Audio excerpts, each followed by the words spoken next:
me is that today how many people come into church without genuflecting. That's right. This is all. I've already mentioned that in church. I said if you don't genuflect, then please don't come up to communion.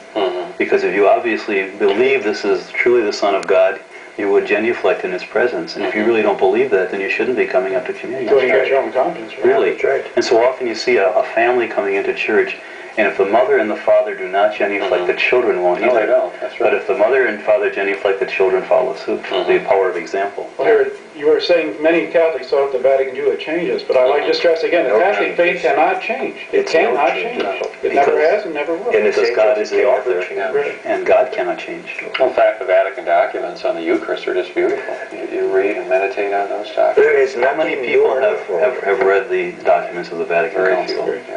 And there's never been a time in history when we have had all the documents of any council so available for the average person to peruse, and nobody bothers. Nobody bothers. That's right. I'm always amazed when I read them, or read over particular segments of it, how they use the idea of the spirit of Vatican II to justify some aberration of faith or a practice or discipline or liturgy.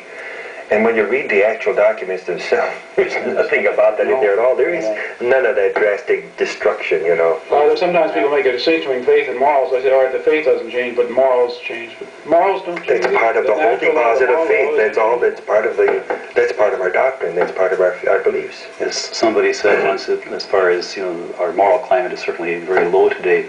Somebody said, if you find yourself farther away from God today than you were a year ago, you can be sure of one thing: God hasn't moved. It's for sure. That's for sure. And I know this one of our guests on our show was saying too, you never stop. Either you're going closer to God or further away from Him. Right, but just stay constant.